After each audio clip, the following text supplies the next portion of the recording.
as the selection of Prince Afolabi Gandhi Aloye, a pastor at the Redeemed Christian Church of God (RCCG), as the new Seun of Ogbomoso land continues to generate controversy.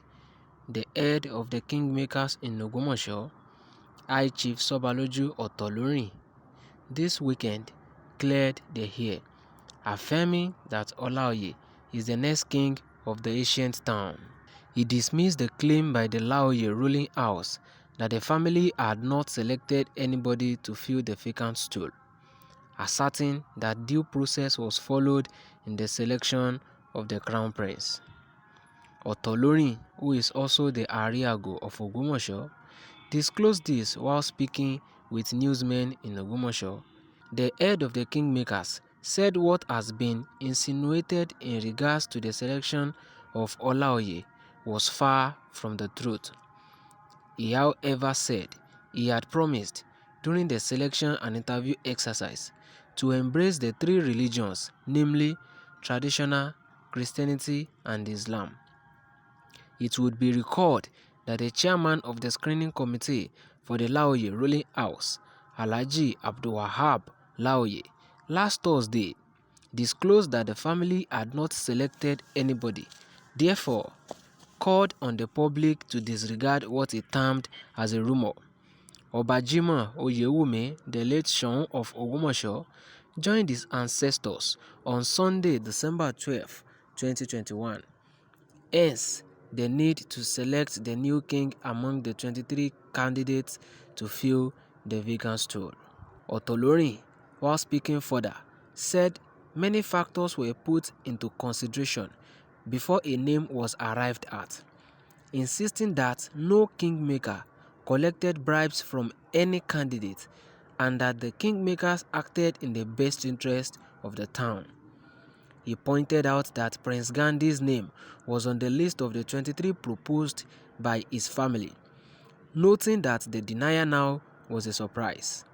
The head of the Kingmakers emphasized that neither religion nor bribery played any role in the selection, adding that it was not within the purview of any ruling house to screen out any candidate, but to present to the Kingmakers whoever showed interest.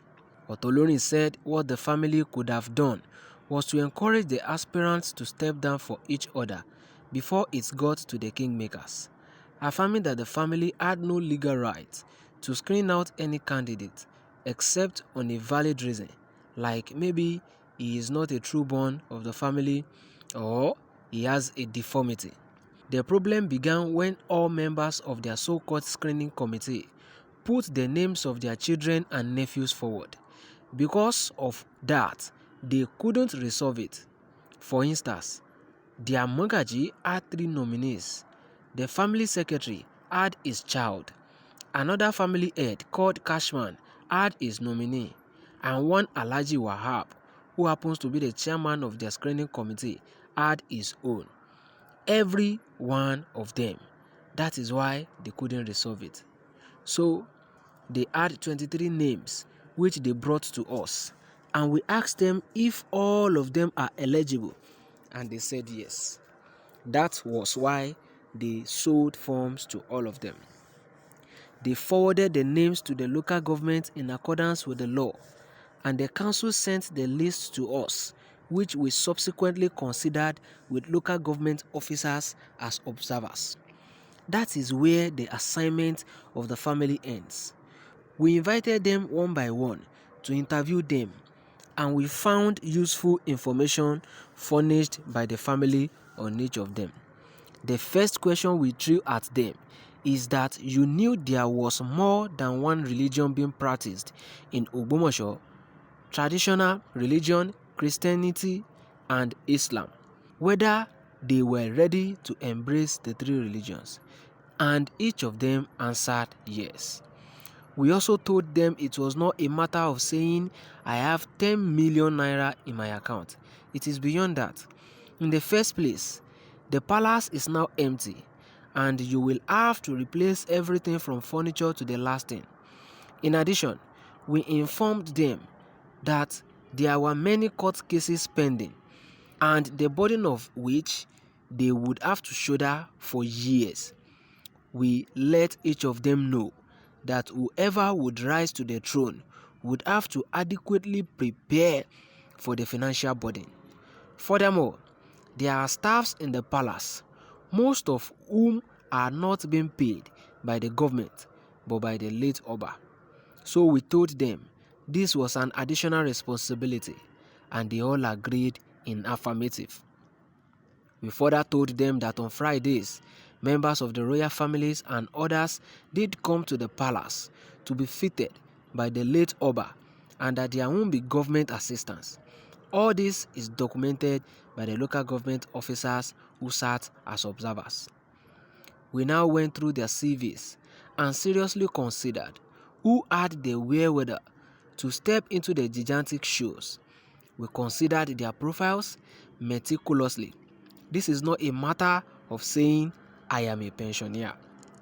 However, before this time, their screening committee members and other clients in the family were trying to approach us to seek undue advantage for their preferred candidate. I was ready to swear with the Bible that Gandhi never came here. I never knew him.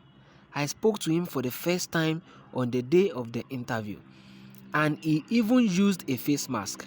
Though on the day we held the 8th-day Frida of late Baba Seun, he also came, and some people pointed to him that was another eligible prince, but he also used a face mask on this day. And then he came with the former President Olusegun Obasanjo when he came to pay a condolence visit on the demise of the late Oba. And again, he was also using a face mask. So I never knew him. I am saying categorically that what we did was not based on religion. If a Babalawo had the best profile, we would have chosen him. We need someone who is capable financially and who has impressive clout. Someone who will not be taken for granted in the committee of Obas. Ogbomoso is beyond that. We need someone who can hold his own ground among other Obas. Then they talked about the issue of Abese not voting. He caused it. Personally, I didn't know the government did not recognize him. He had not gotten approval since 2019. I didn't know until now when the government said he could not sit with us because he is not recognized. I protested, but they brought out the vouchers from 2019, and I saw X consistently marked against his name, which implies that he has not been paid since then. And they asked me, if he was not recognized by the government, why would he be paid? So I pleaded he should be allowed to sit as an observer, along with the Iyalode, who is not statutorily qualified to vote. They were allowed, so we chose whom we chose, and on the second day, we forwarded the name to the state government. It is now left in the hands of the government. We are through with our own assignments too. I now heard they are holding meetings. They would come and bomb my house. Let them come. They try to bribe us, but we rebuff them. We don't need their money. We will do what is right. We told them. If an Oba is crowned and he deems it fit to do anything for us, we will be obliged to take it, but not to be induced financially. We don't want a situation where we won't be able to check the Oba if he starts to indulge in excesses after his coronation because we had collected bribes. That is why we turned down their advances. We had chosen in the best interest of Ogbomoso land. They now went to hold a press conference, which is of no consequences. No ruling house has the power in law to screen any aspirant. What they can do is to cajole, appeal, and encourage their princes to step down for one another. They can't screen them. It is only the kingmakers that have the power to screen, and that we have done and submitted the name to the governor. They can say whatever they like. It is water under the bridge. If we collected money, would I be free to sit comfortably in my home like this? I didn't collect money from anyone. It is an unfounded rumor. Let me repeat this. All the Aloye clan's heads came individually to solicit for their children, and we did not oblige them. Ask them, and they all promised to abide by the outcome. Now they are saying Gandhi is not their child. You put together 23 names, and his name was number 13. You sold the form to him, and you interviewed him at the town hall. And you are now saying you don't know him. Yet, his father contested the throne in the past, though you didn't support him. I just knew his father, and I were together on the board of directors of the Ogbomoso Community Bank. He, Prince Olatunji Aloye, was made the chairman of the board after Alata left. It is some of them who told me recently that Doubt was his father. Just recently, it is the same people that are now saying he is not of their family again. Everything is in the hands of God. If anyone says Balogun would not sit with us, we would have said it's not possible. I told them, if you choose someone not financially capable, I won't contribute a kobo if asked to. How will an Oba ask me to make contributions? That is the truth. I will not lie. I am a Catholic. What money would you take that you won't be able to sleep because of guilty conscience? What we need is a worthy Oba, and it is what we did. The other capable person, Lawyer Oyetunde, his Yoruba is not fluent. You will think that it is a Ghanaian that is talking, but based on his profile, he is capable too. The Kingmaker, Chief Otolori, explained.